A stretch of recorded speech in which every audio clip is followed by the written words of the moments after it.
I think that's one, guys. Got him. There it is. Holy cow. I cannot believe we found the frog. Oh my. This is my favorite catch that we have ever had. Its name is the turtle frog.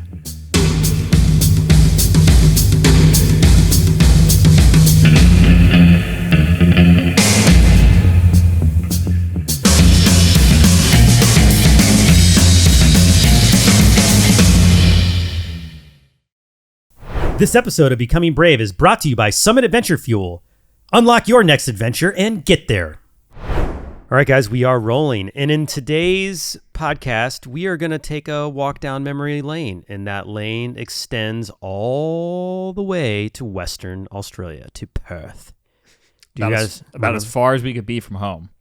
Literally the other side of the planet. Almost exactly to where Boston is, yeah, right? If you drill a hole in the earth, you end up at Perth, Yeah, pretty I think much. you just end up right on like the ocean right in front of Perth, yeah. Wow. And that was a heck of a trip to get there.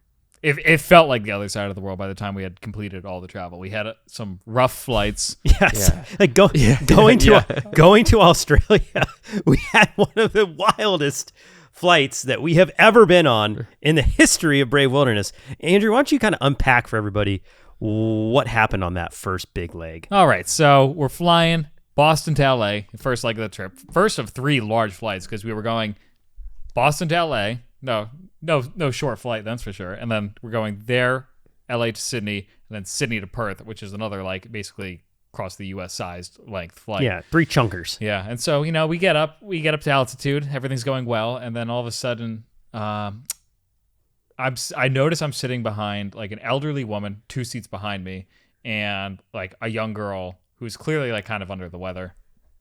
And so we get up to altitude, and then the old lady just vomits and like lets out like a death bomb. Like yeah, it was like a scream vomit. It was terrible. Yeah. And which is, I would say like that's not uncommon for someone to like lose their lunch on a flight. It makes some people nauseous to fly. But this was clearly not that. Yeah, this was clearly like a more severe medical emergency. And then so eventually she went to the bathroom. Yeah. Remember? She went to the bathroom. That's right. No, you had the closest encounter, I think. Yeah, because I was on the aisle. Yeah, okay. I always fly aisle. Mm-hmm. Like that. I just feel better in the aisle. So she comes out of the bathroom. I remember having to go, and then as she's like literally one row of seats ahead of me, she starts to fall, and she literally does like one of these like catches herself like right on my seat while making another like disturbing groan, like like one of those, and you could just tell like, did she just pass out a little bit? That wasn't good. And then all of a sudden we hear the announcement. It was calm at first. The flight attendant was like, "Excuse me, are there any medical professionals on board?" And then like 2 seconds go by, and then she's like, "We need a doctor." Yeah. And we can laugh about it now because we know how it ended. But in the moment, I felt really selfish and bad about this because I was like, oh no, like we're in the middle of our flight and we have multiple legs to where we're going. This is going to mean days of reroutes for us. Yeah, because like she was clearly having a major medical problem, and I was like, the plane's going to land for sure. Yeah. Like we're going to be in like St. Paul like in about a couple minutes. Yeah. And So fast forward a little bit, and there's like oxygen hose being draped over seats back to this lady. We have no idea what's going on. Nobody knows what exactly is happening. All we know is this ain't good. This is not a good situation to be in. It was also ridiculous when she asked, "Is there a doctor on board?" How many doctors got up? There's like, literally like 7 people like got up and like ran up there. Too many. And then they were just like all in like a circle, like coming up with a game plan, like figuring out who's going to be head doc to like treat this woman. And of course, like 10 minutes go by and they're finally establishing like their hierarchy. And then one dude just comes out of the bathroom, like he emerges as if he's a superstar, and he's just in full-on scrubs as if he's about to operate.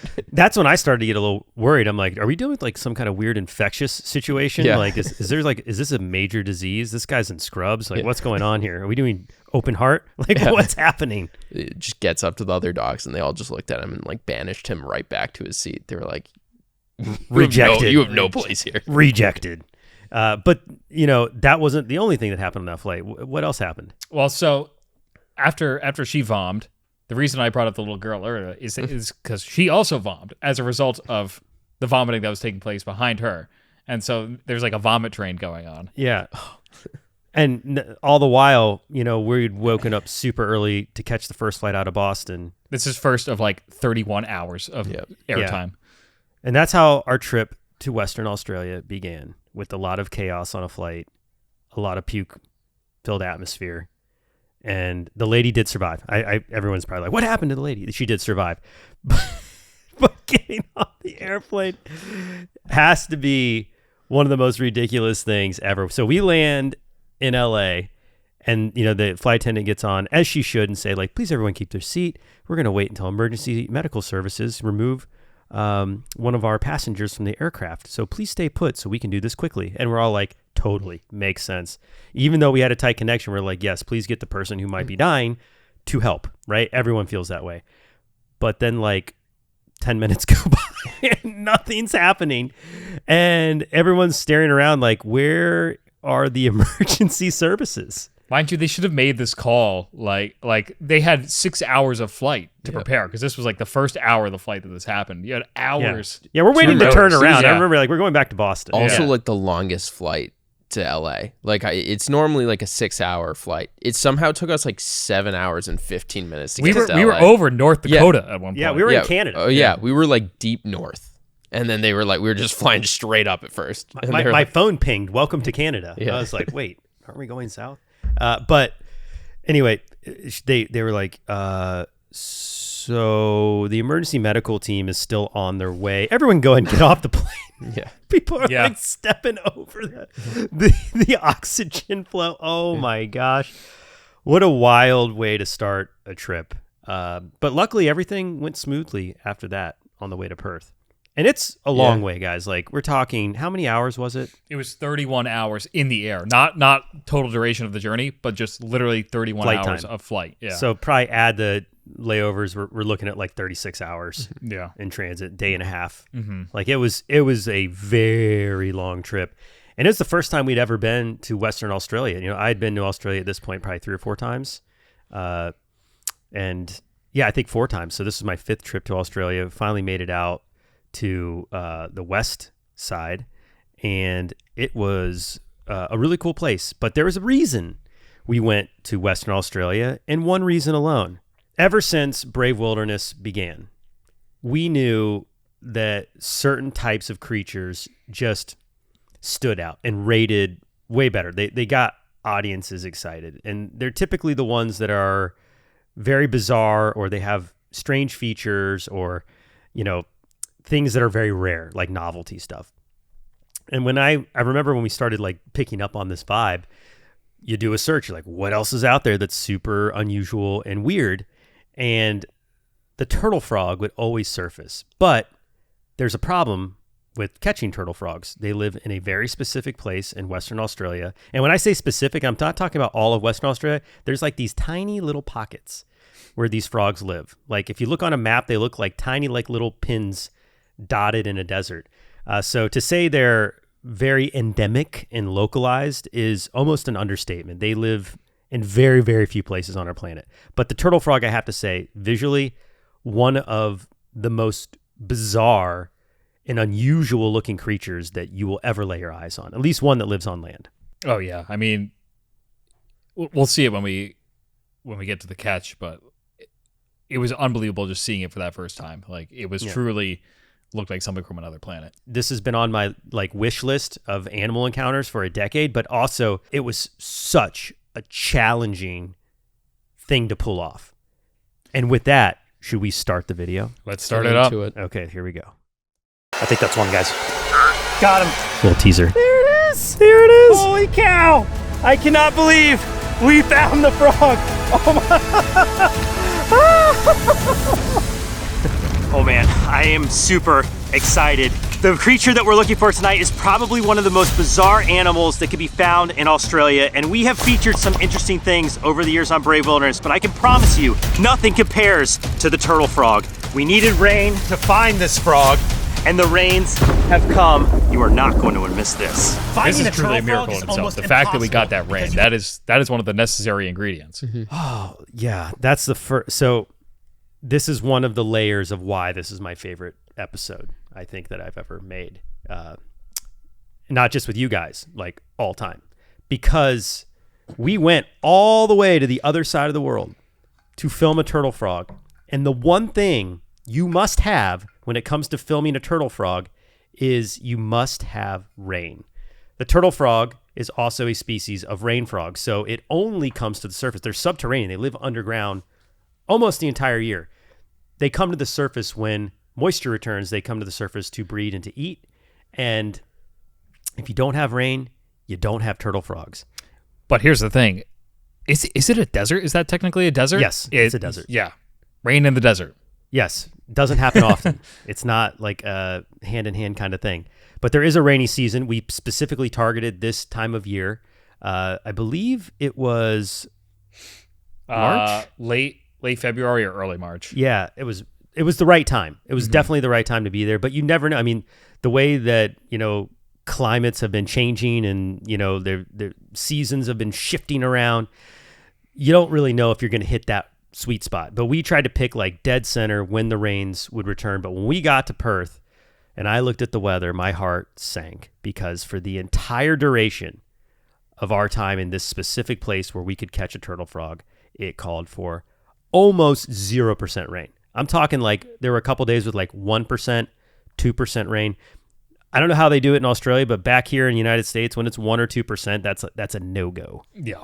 There was almost zero chance that we were going to have the necessary ingredient to find this creature. So, we're not going to let that stop a production. There were plenty of other things to film in Western Australia. It was our first time there, like I said. So almost everything was on the menu. So we started going around picking up other videos while waiting for the weather to maybe change. And it wasn't. It was like day after day after day. And this is even through all of our jet lag too. Like this is a place where we all suffered from extreme jet lag and we needed multiple days just to be able to stand upright and film during the right times of day. But there was just no change in that radar. And I think we had 2 days left. Is that right? Yeah, we were on borrowed time at that point. Yeah, 2 days left. And we were watching, like it got to the point where I was like looking at radar and I could see these cells formulating off the coast. And I was like, oh man, if we could just get one of those to like blow in to the shore where we were, that's what we needed to happen. And as luck would have it, one cell, literally just one rain cloud, one tiny pocket of rain clouds pushed into far enough into shore and hit one of these little pinpoints on our second to last day. And that's the footage you just saw. Like a miracle that there was any rain, but then it became the problem of, is this enough rain? Have to be in the small remote desert they live in Western Australia while it's raining. And this only happens. That's it. That's so the one. You can see how clear it is. It's just this one supercell of rain. And just off frame is like the other side of the cell. It was just like this one spigot of water. Yeah. It's like, there was, God had a garden hose and was like, you guys need a little rain? Here you go. Times a year. Yes! Yeah! And that's real. This is genuine excitement, a freaking double rainbow. Next to no footage exists of this species. If we find one, this will be the very first high-quality footage ever seen. Oh, stop the car. I see something on the road. First animal of the night, a really cool lizard. But before we talk about the turtle frog, let's talk about the beloved shingleback. Look at that. Got a tick. Oh my gosh. You see that? That is a big tick. And that is a really cool lizard. Very good sign for our search tonight. We're not exactly looking for shinglebacks, but this one was crossing the road, so we wanted to move him out of the way. You're welcome. All right, let's let you go. Those things are covered in ticks. The road. Every single shingleback we found, and we'll just continue on ours. This rain has the clad with ticks in their ears. Like all amphibians, turtle frogs need moisture to survive and to breed. That is why they come up to the surface after it rains. Without this rain, the frogs will remain buried beneath the ground. Great. Whoever did this little graphic. I'll take credit for that one. Oh, Andrew, that's a good one. Come on. To To make matters worse, turtle frogs only come to the surface at night. We're going to have to look and listen closely to even have a small chance at spotting one. All my life, I've been a frog nerd. And I've been able to track down iconic species like the red-eye tree frogs and poison dart frogs of Central America. And I've also gotten hands-on with all different kinds of toads, from giants I think those things are so cool. to the most colorful. Giant toads. Yeah. Got it. Like this extremely rare harlequin toad. However, the turtle frog has always been my grail animal, and tonight is the first time in my career I'll have a shot at catching one. But if we're going to do that, I'll have to rely on all my years of experience and animal catching tricks to track one down. Perfect habitat for the turtle frog. See that right there? That's sand substrate. Turtle frog, it burrows down up to 3 feet below the surface, so it really needs this sand to be able to do that. Okay, let's keep looking. We're definitely on the trail now. It really feel like we had momentum going into that catch. So when we got out of the car, we were just walking off into like the darkness, basically on this like single track trail. Dead quiet too. Dead like quiet, there's score silent. in this. There was nothing. Yeah, just advanced darkness, if you will. But we saw the substrate. We had the rain. You can see the lightning bolt in the background behind you. Like it felt like we were like picking up momentum in this like totally dark, devoid place. Yeah, I mean the rain, that it felt like a sign. And I know that sounds corny, but as soon as we had this opportunity, I was so gutted like all week long being like, all right, let's go make the most of this and film echidnas and like other animals that we can cobble together while we're here. But we came here for the turtle frog. When I say it's my grail animal, I say it in the video, like that, it's how I feel. I still feel that way. I'm actually looking for a new grail animal because of this video. I now need a new grail animal, but that animal was just, I was already thinking about how am I going to get myself back to Perth again, because I can't let this be my one and only shot. But then the rain came in, and you're right, Andrew, like it felt like a push, like, whew, here you go. Here's your chance. This is what you came all this way for. And unfortunately, because there's so little known about the turtle frog, we were going off of research posts. There are a few people, field researchers and field herpers, had taken photos of turtle frogs. So we were trying to like look at the different terrain and plants in their photos, and everything was stacking up and looked correct. Even the Max, who was with us, from Australian Wildlife Encounters, had never caught a turtle frog before. He just had local knowledge and people that he knew. So we were going out there just armed with a bit of information. There was no like bona fide, like this is how you do it. This is where you'll find them. It was just based on pure instinct. Okay, let's keep looking. We're definitely on the trail now. It's really a miracle in itself that we got prime turtle frog conditions tonight. Like seriously, all week long, the forecast called for clear skies and no rain. You can see it's but not tonight, raining out of nowhere, at the this rain point. rolled in. Oh, there's a little and bit. I have to say, it's making this adventure feel like it must have rained for probably 20 minutes. Yeah, a good deluge for about 20 minutes. What would you say, quarter inch? Not much. Gosh, yeah, maybe, probably less even. The sand started to dry almost immediately after it stopped. Yeah, there was I remember like we had momentum going into it, but that momentum started to fade pretty quickly when we were like, oh, it's getting drier and it's getting like later. Like, is this like enough? Yeah, there was a lingering drizzle when we were out there, but like we were not wearing any rain gear because like it was so dry otherwise that it was just immediately drying off of us. Mm-hmm. So yeah, it was super bone dry out there. And that's what Max kept telling us is like, don't get your hopes up, guys. I don't think this is enough rain. Mate, it's so dry out here, mate. Yeah, it was. But I was like, no way, guys. Like, if this is our shot. We came all this way. We are not going to bed. We are going to search for this frog as long as it takes. Not everyone shared my enthusiasm. All right, so what you're looking at there is a spiny tail gecko, named for the spines on the tail, which are actually just modified scales, and they're soft. They're not sharp at all. So this is encouraging. Anytime you're looking for any creature, when you're seeing other animals, that's always a good sign. Things are on the move, especially in the desert, because the desert can be like totally void of any movement in life. Are probably some of the coolest eyes on the planet. They actually don't have eyelids. How they lick their eyes. So they have to lick their eyeballs to keep them moist. Imagine that. You like that? Sure glad we have eyelids. Love these geckos. Okay, we're gonna let this gecko go back in the bush and keep looking. Well, that's a good sign. We're continuing to see new creatures.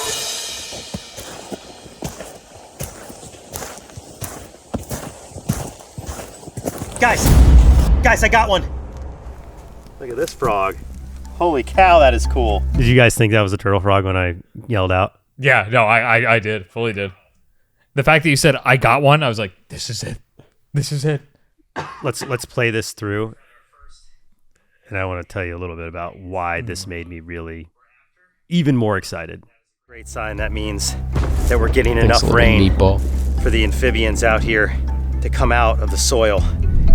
This is the western spotted frog. I mean, just that's like a cool turtle frogs, amphibian they in only come itself. out just after a rainstorm. This is not the frog we're after, but it's a good start. Let's let this one go. Keep searching. Little Perfect chonk. conditions. So when I found that, I went from being pretty pessimistic about our chances to immediately optimistic. I was like, wow, okay, another species of frog that comes out when it rains. So clearly it was enough rain to bring out this frog. There must be enough rain to bring out the turtle frog. That's really what propelled me on for the rest of this adventure. I've already seen one species of frog. This is like the sweet spot. This is what we need. You can almost sense my everything encouragement. Except I'm like, yeah, the turtle frog itself. After hours of searching, we weren't seeing any signs of turtle frog. And when I say hours, sometimes people think that we just say that for the benefit of the show, like literal hours. Yeah, we were out there for a long time. I remember we started in a wash and then went way the other way, and then this was way up another trail. And this was just a trail. We were just following and following and following. Like there was no loop that we were doing. We were just going further and further from the car. And it was dead silent. Yeah. I'm like, we're going to do it, guys. And I can feel when the crew's enthusiasm starts to turn. And it almost feels, and I don't know if that's just me thinking too much about it, but I can feel when people are like, let's turn back. Like you just kind of get that vibe. I mean, it wasn't even so much like enthusiasm. It was just like, this is still a needle in a haystack. You know what I mean? That's how it felt. Yeah. It was like, if this happens, it's going to be amazing. But like, it's still a tall order. When Max says it's unlikely, you're like, it's unlikely. Yeah. You know? Yeah. It really, like, you probably have a 2% chance. Luckily, my experience has taught me sometimes the best way to find the frog you're looking for is with your ears.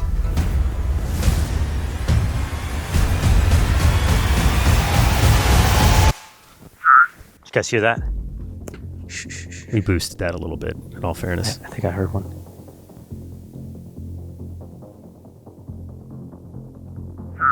Yep. That's boosted, but that's the real call. That's the real turtle frog call. So Max, this didn't come into play in the way the video was edited, but Max had a recording and we matched it because I heard that call and then we stopped, and it was only calling like once every minute. It happens faster in the edit just to keep the pace of the story going, but we had time in between each call, and Max played the call, and his call sounded a little different. It was deeper. It did sound different. Yeah. It was more of like a deeper croak. Like, yeah. So, but it had the same decay and same duration. Yeah. So that made me feel like it was the same. But you never really know. But this now I'm like missile lock, right? At this point, there's no going home without finding this frog. Whatever's making this noise, we are going to find it. And we explain right here how we did it. Did you guys hear that? One more. Let's see if we can hear it one more time. If we hear it again, we'll try to find it. I think that's one, guys. Let's try to canvas this area in front of us here.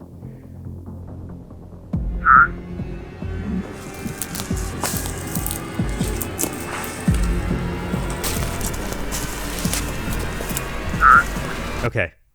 I know we're in a suspenseful moment, but I want to color in a little more detail. Oh, yeah. Because that's why we're doing this. This is stuff that doesn't usually make the cut because it's probably too much information and slows down that moment of finding the frog.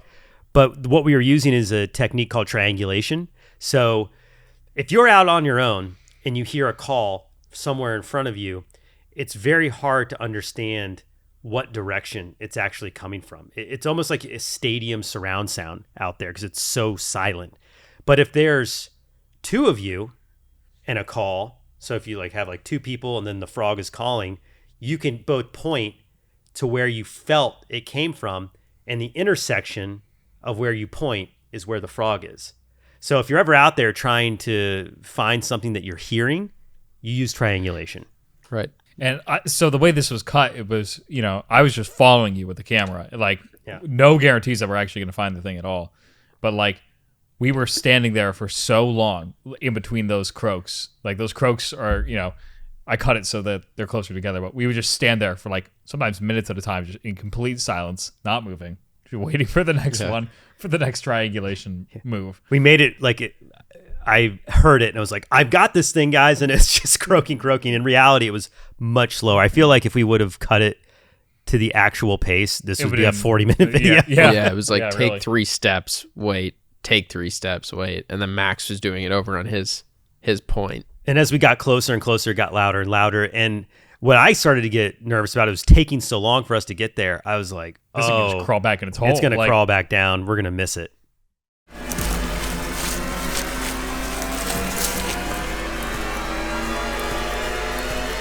Stop calling. We must be right next to him. Got him. Got a turtle frog. There it is. And that is it. That is the shot. It was truly just right there. Just sitting in like a little throne of sticks. This is as close as we will ever get to finding an alien. it almost, like, I would believe the turtle frog would be an alien if like they were to figure out that there was extraterrestrial like wildlife living on Earth. This would be one.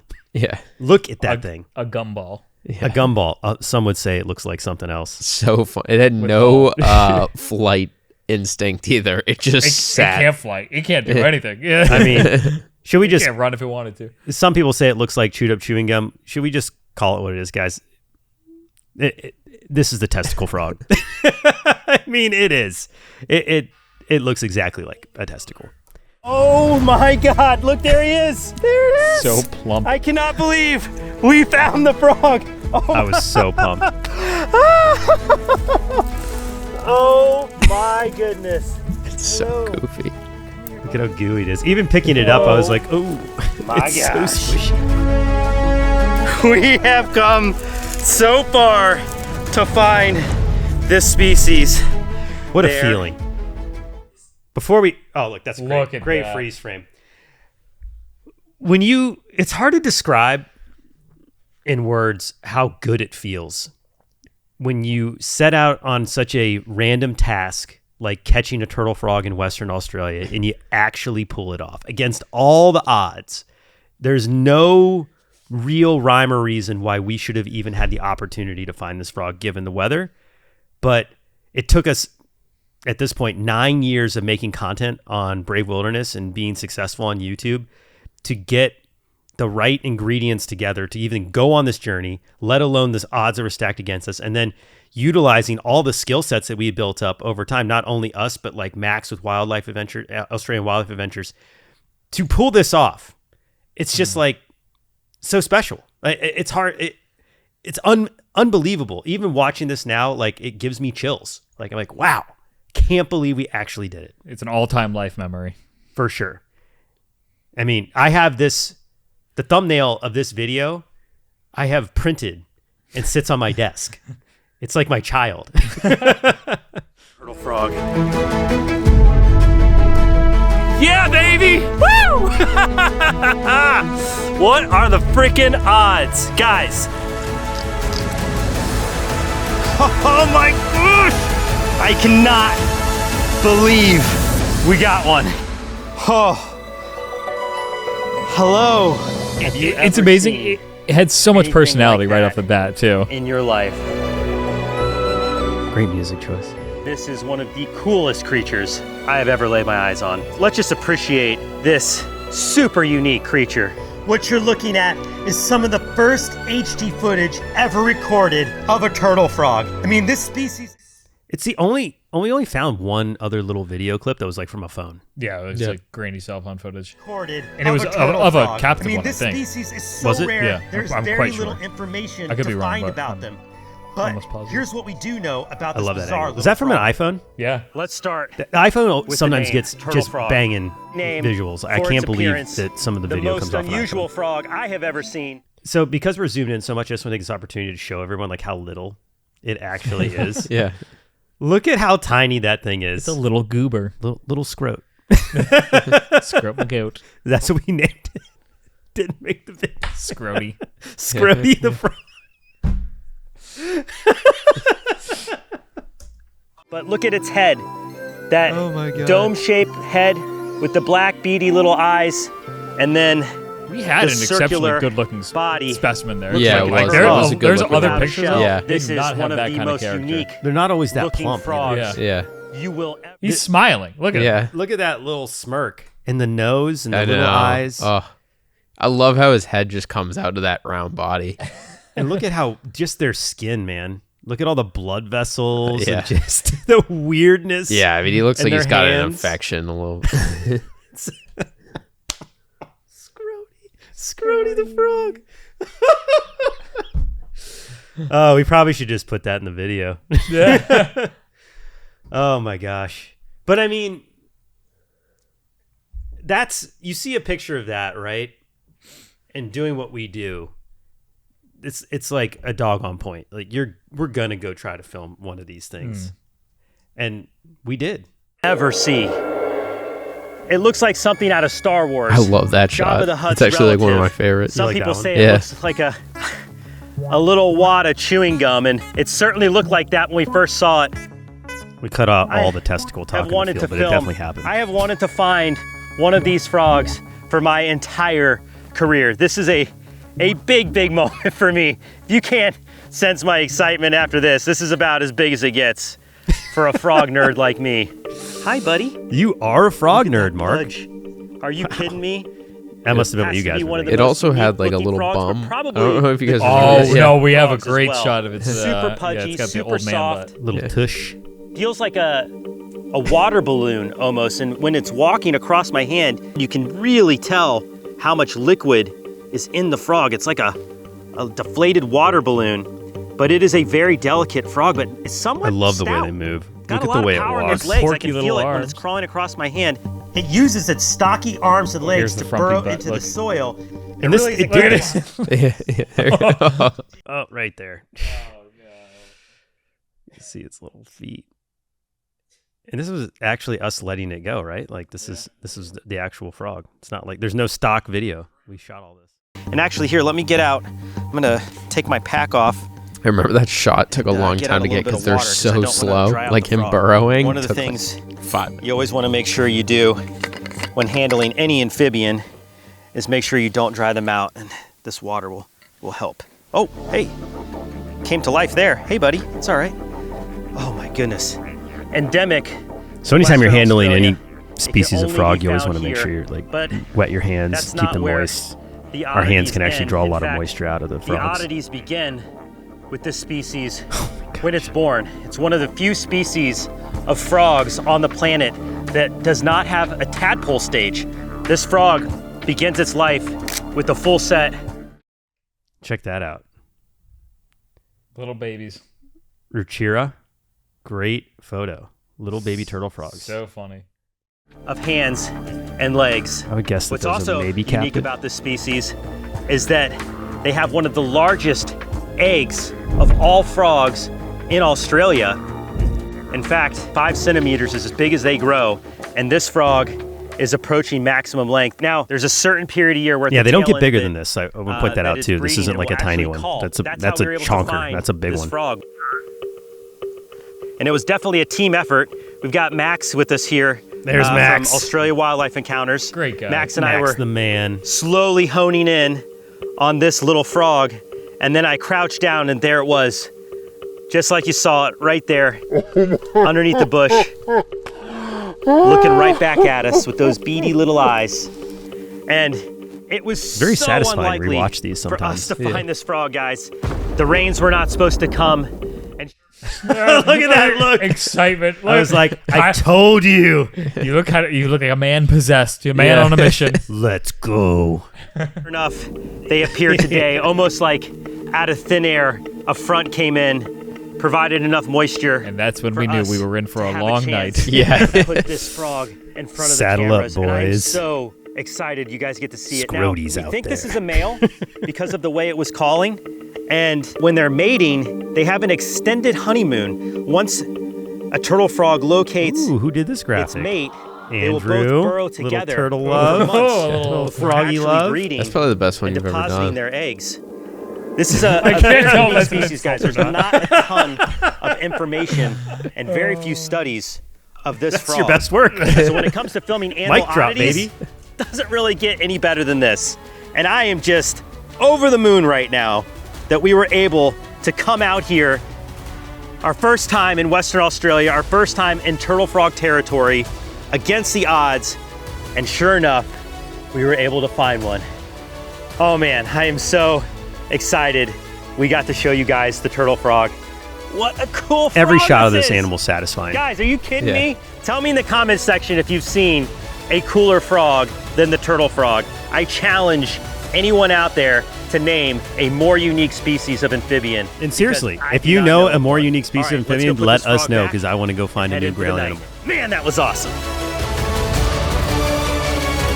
Bye-bye. If you enjoyed that episode, make sure to search for the Brave Wilderness channel on YouTube so you can join me and the crew on our upcoming adventures. And here we are, the crew. Yeah. The crew. The crew is here.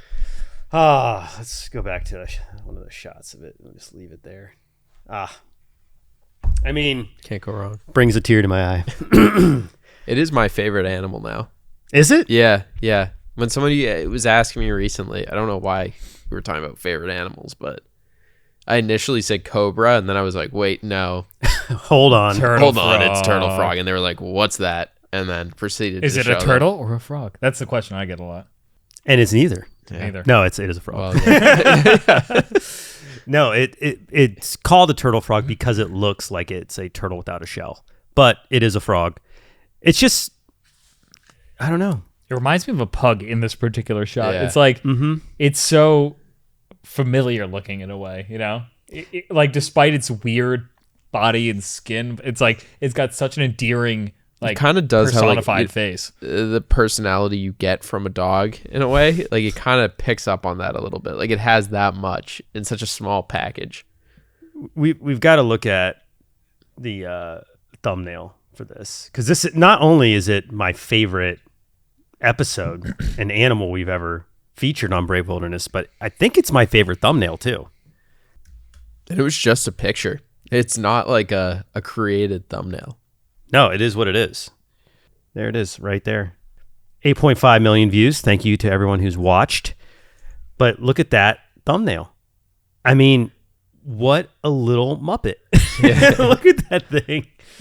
And I just can't say how much I'm proud that we pulled this off. And I'm not sure there will ever be another adventure quite like it. You know, going to Western Australia for the first time and finding such a unique animal. But man, you know, speaking of Western Australia, what are some other takeaways of this trip, guys? Because that wasn't the only adventure we had. Yeah, we had some other great finds. The one standout in the vein of the unusual was the echidna. That was Knuckles. quite the journey too. That was What was the name of the outpost we were at? Do you remember? Ryandra? Dryandra National Park. Yep. Yeah, Home Dryandra. of the Numbat. The Numbat, Yeah. which we also filmed Yeah, arguably one of the rarest things we featured on the channel. Yeah.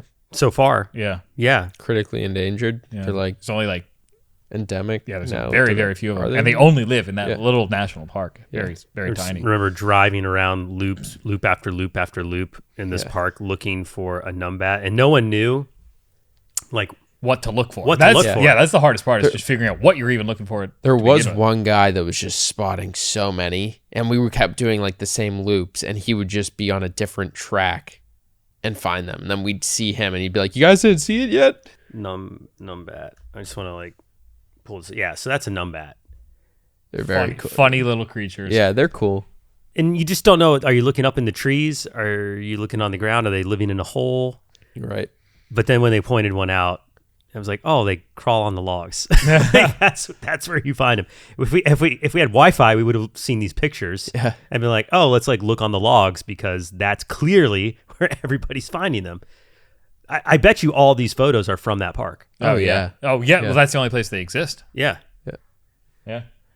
And relating to the log theme, we have great footage of one interacting with the log at the end of the echidna video. Like, it's so funny. Squeezing like, in there. Like Sid from Ice Age. Or the squirrel. That's obsessed with totally. The acorns. Just like kicking its legs, trying to squeeze into the log. Funny mannerisms.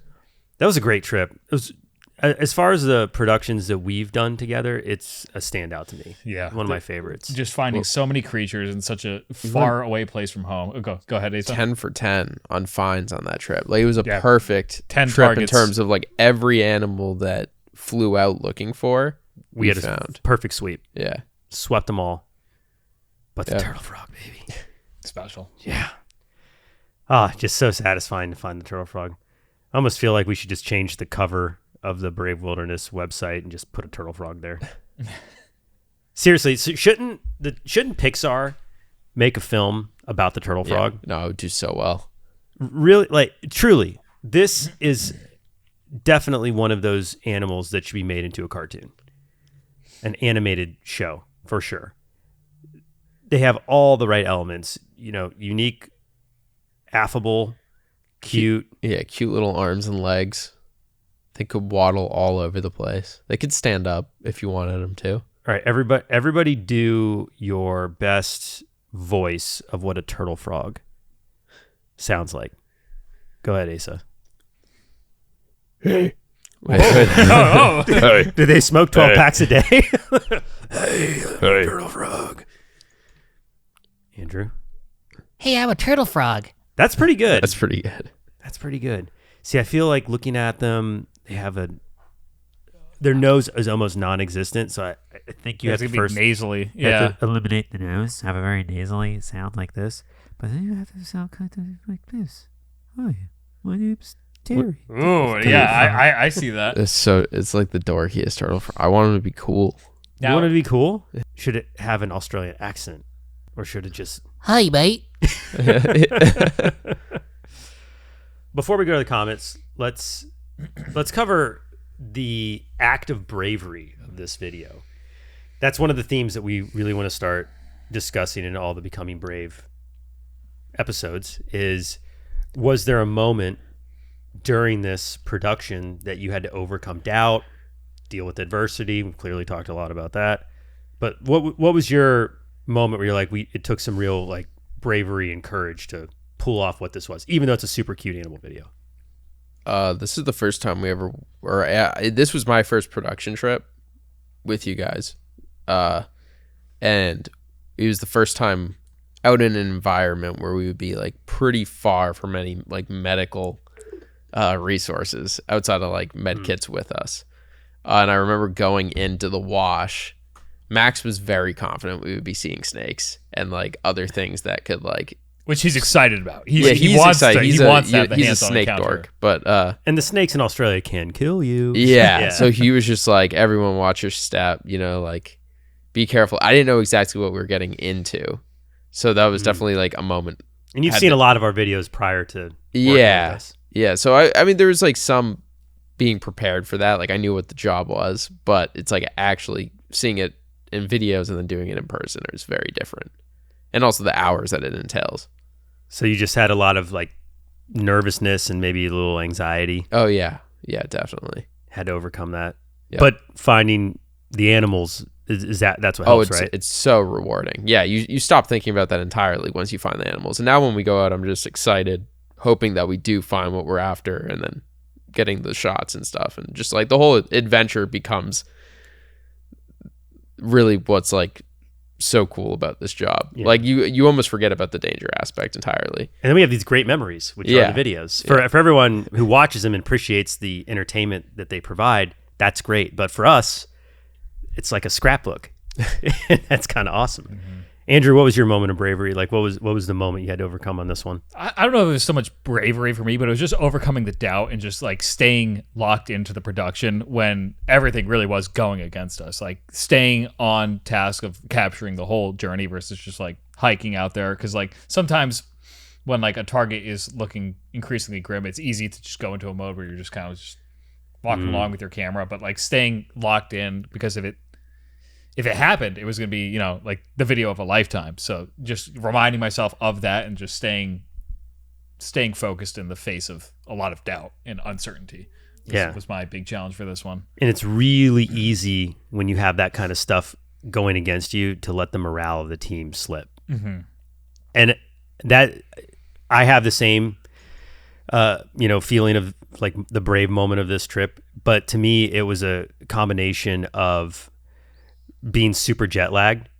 Yeah, that was rough. When you literally flip your clock, some people don't get jet lag. I wish I was one of those people. I'm not. I tell them to go fly 12 hours away and then say they don't get jet lag, I don't know anyone who can just snap into a 12-hour time change. Yeah. But I certainly cannot. And I know we were struggling for the first few days of production. And then so that's like the first layer. You're just physically feeling ill and out of sorts. You're not eating well. You're not sleeping. You're trying to fight it. Like there's no way to just let jet lag wash over you in bliss. It's a fight, and it happens every single time. So we knew we were getting in for that, but it puts you in a weird state of mind. You're a little on edge more so than you usually are, even when you're doing all the right things like eating right, trying to sleep, trying to work out. We were all going on jogs and stuff. But on top of that layer, we have the rain not happening. So tremendous doubt and disappointment. And then when we did have the rain, there was a lot of, there's nothing out here. They're just rare to begin with. Yeah. Yep. And is this even going to happen? Are we getting our hopes up yet again just to be foiled? And what is that going to do to morale? So that's, I say the act of courage, if there was any, was more emotional and mental. Grit, determination for this trip and staying out there. And I remember when we were about 4 miles into the hike, I think we went 4 or 5 miles on that trail. Yeah. We were over an hour from where we had parked our truck in the middle of this park. And when we were going on that last bit, it's like it's hard to look at that video and really appreciate how close we were to turning around and going home, defeated.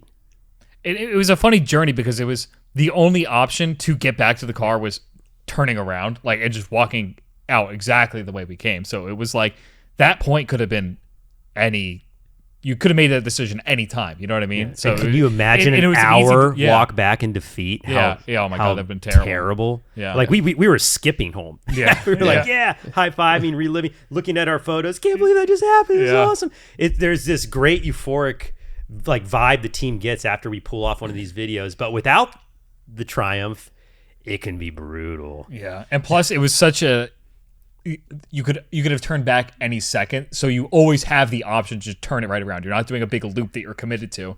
You could have just turned. It's so that was kind of like it was kind of calling to you at the same time. Well, at least maybe for the camera guys, but it's like a little bit more. Yeah, a little bit more. Yeah, exactly. A little bit more. We powwow. We talk like, hey, how much further should we really go? And I could see everyone's tired and starting to feel like it's time to give in. Just a little bit more. It's getting drier. And then I remember looking where we ended up finding the frog and just telling myself, like, that's the end. If we don't find anything as far as my light could touch, we're going to have to turn around. Mm-hmm. And I know it, like I said before, it sounds corny, but it sounds like, it feels like fate. Mm-hmm. A lot of times we've had so many instances of this over the years making these videos on Brave Wilderness that it's hard to ignore when these moments just continue to happen. And it's always moments like this that are a product or a reward of that extra effort. It's not 95% of the effort. It's that last 2, 3, 4% that always lands you in that triumphant moment. And that's, to me, that's the thing that I will remember about this. It's not, watching the radar all week or the jet lag or the first 4 miles of the hike. It's that making that decision to go that last 200 yards. We have like an internal joke on our team that like, in order to find an animal, you have to go to that point where you have actually given up, and then the animal will reveal itself to you. Yeah, what do we usually start saying? Like if things start, now. I don't want to film anymore. Yeah. I want to go home. I'm tired. I could go to bed. Really jet lagged, and that's what it takes to find these things a lot of the time. I anytime I don't want to do a bite or sting video, or like I'm kind of over it and ready to go, and like we can leave that one. Immediately we find the animal. As soon as you start sort of tempting the reverse of what fate is going to deal you, it just happens immediately. Yeah, that was also a recurring theme for us on this trip too, because the first video we filmed of the trip was we were just going scouting and we spotted the octopus from the cliffside. And the star octopus. We were. This was like peak jet lag. Like we were so screwed up, and seeing the octopus and being like, from a bluff. Yeah. That's pretty cool. We could make a video about that. But like, all right, let's go back to the car and get our cameras. Oh gosh. And then I didn't think we were going to find that octopus. We didn't find it and filming it. So there's a whole other episode to talk about. There's many instances from Perth that are worthy of podcast. A lot of cool ones. Discussions. But speaking of worthy of acknowledgement on the podcast, should we dive into the comment section on Let's the Turtle see Dog? All right. Okay. All right. Should we go top comments first? Let's do it. Top comments. 41 years on this earth, and I'm still seeing new species of animals I've never seen or heard of before. Amazing, says Ecstasic. I can't. Ecstatic. I think that's a type of way of spelling ecstatic X. Yeah. Yes, ecstatic X. Thank you for that comment. 6.8 thousand likes on just that comment. Way to go. That is awesome. Ecstatic. That one's pretty fun. The frog looked so awkward when you found it, like you caught it doing something it wasn't supposed to. That is true. What a funny observation. It was kind of like an old cartoon where they like they shine the spotlight on the robber and he's like frozen in motion. It's kind of how it looked.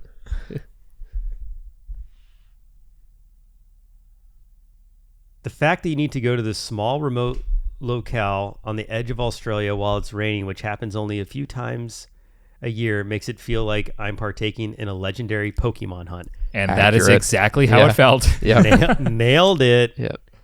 Nailed it. That little face. I'm so glad you found him, Mark. Thank you. Salucra FB. Thank you, Sandy. Aw. He's just sitting there saying, like, I've been expecting you. He was in a little layer, a little cove. Cutest little blob I've ever seen. Very rarely do I feel emotions these days that I'm not familiar with or haven't felt since I was a kid. Not only that, I'm rarely surprised by the information I'm being presented. I've watched 4 videos of yours and have learned about animals I've never heard of. I feel like I'm experiencing every bit of excitement that you are feeling, and yet can only imagine how much more extreme it would be in real life. You should be one of the top YouTubers. I'm not sure why you aren't. I feel like we are, but please keep doing exactly what you've been doing, and I'm sure the recognition will follow soon. Thank you for being you. Well, that is a very nice, very heartfelt, underhanded compliment. I don't know. A slight jab in there. You'll make it someday, pal. What do we have to do, Christy? What do we have to do? Christy Zimmerman, I don't take any offense. We really appreciate that comment. Thank you so much. Very nice. Very, very nice. But we have made more than 4 videos, just so you know. Okay. Blue Streak Studios, Harlequin Toads, Velvet Worms, Turtle Frogs. Mark's like a magnet for rare species. Good job, guys. I'm so happy you were able to find that frog. It is true. You are kind of the magnet for weird species. Like, it's our success rate of finding creatures that we target is very, very high. Very high. I think you have that mojo. I don't know, man. Like, I know one of the videos that we will definitely be unpacking soon on this podcast is going to be the panda ant hunt. Oh, yes. A lot to unpack there. Yeah. That's what I mean. Like, this keeps happening at a frequency where it just feels ordained. It's I know that sounds freaking nuts, but it feels that way so often when we're just odds stacked against us. And that's been really the story of Brave Wilderness. Even before you guys joined the team, like there have been so many moments where if it went the other way, there probably wouldn't be a Brave Wilderness. Like we wouldn't have made it, but we get just enough. We never get too much though. I will say that for as much as that sounds like a little bit of a gloat, we have to work really hard to make this stuff happen. There are no easy productions. Every single one is hard, but we never get more than we need. We get just enough. It's just like that Rolling Stones song. Don't always get what you want. Get what you need. I do want to shout out Josh Dyer, 3270. The huge buildup for the tiny croak makes it even more cute. I love frogs. Thank you. I did that purposely. All the buildup to that little... People keep comparing it to Kirby. Really? Yeah. I've never buried my face so close to the screen and smiled like a maniac. All right. Faking wolf. It's like getting a rare Pokemon. Maybe Pokemon should make a turtle frog character. Should we go to newest comments? Yeah, let's get these are all really nice and like this a lot. It's like a love fest. So people love to upvote the lovey-dovey stuff.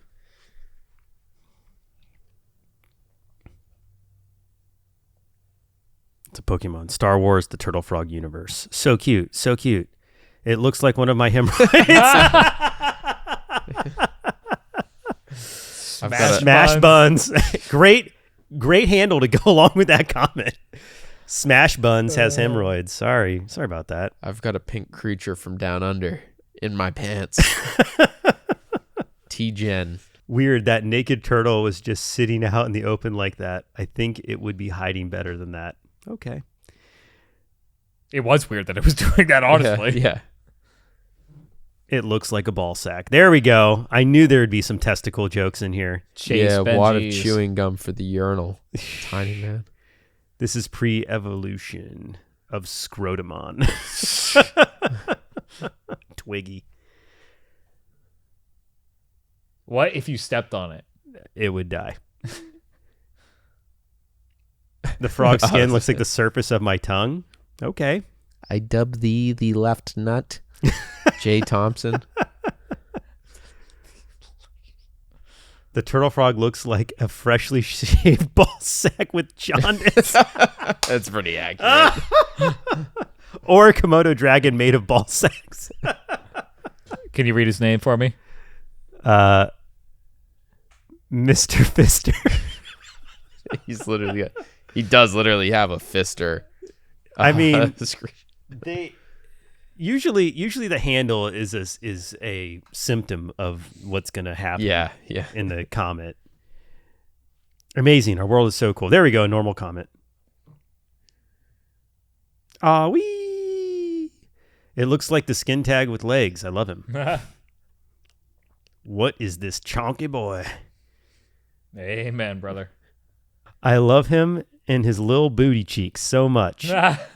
Says how wrong we were. Looks like a ball sack. Crying emoji from Psycho B. Cutest frog I've ever seen. I mean, I think they're cute. Change his name to ball sack frog. Done. Its scientific name is, I'm not going to say it because it's too hard, but I would have named it Myobacterus testiculi. Good one. That's an underappreciated comment. Ultimate nerd. Good job. Looks like a freshly shaven ball sack. Okay, I think it's where we're going to end it. Yeah. I thought we were going to get something new, but it's kind of just more of the same. Thanks everybody for writing all the comments in this video. It's been really well received. What is it? 5,600 comments, something like that. 5,599 comments. I do have a preposition for you. Oh, really? What? I think you should look up the rain frog. I'm not sure what it's called, but there's a species of rain frog from South Africa. Right? It's like the anti-turtle frog. Yeah. It's like an angry looking Like the dark side of the turtle frog. Yeah, let's see it. I think if you Googled like rain frog South Africa, I think it'll pop up. There's been some like pretty viral photos of it. It is. Yeah, there it is. Oh yeah. Which one is it? The very first one. Yeah. Look at that face. Meet the black rain frog. Okay. Look at that pout. Ooh. Very turtle froggy looking. That could be like the bad guy in the Pixar movie. Yeah, totally. That would be actually. Or you could be part of the crew. If anybody from Pixar is listening, like for real, like come talk to us. We would get involved with a project like that. Wow. Look at that mug. So looks like about the same size, 1 to 2 inches, 1.5 to 2 inches, small insects. Africa's Cape Fold Mountains. Okay. The black rain frog. Okay. Well, new character unlocked. If we ever do South Africa, this should be high on the list. I think we will. All right. I will take the challenge. This is on the list. If you would like to see us feature the South African black rain frog on Brave Wilderness, tell us in the comments. I have a feeling I know your answer, but I'd like to know anyway. So let us know. Awesome. Well, guys, really fun reliving one of my favorite videos of all time. Glad to hear it's also one of your favorites. Oh, yeah. All-time life memory for sure. If there is anybody listening that wants to write in the comment section about what other videos you'd like to know more about behind the scenes or get some of our reactions to, let us know. We really enjoyed these podcasts. We're going to evolve this format. This is how we're getting started. This is very much a new project for us, and I for one am having a great time. I don't know how you guys are feeling about this, but I think it's really fun. I was just having a blast. Yeah, it's super fun. Like, reading comments about ball sacks and Scrody the frog. But seriously, really love the opportunity to get to relive some of these adventures, and happy to do more. We will be featuring many unique guests in the future, so look forward to that. And yeah, we're going to be, diving into all sorts of stuff on Becoming Brave. And if there's anything you want to hear or see, make sure you let us know and tell us how we're doing. All right, guys, that's going to do it for this episode of Becoming Brave. We'll see you next time.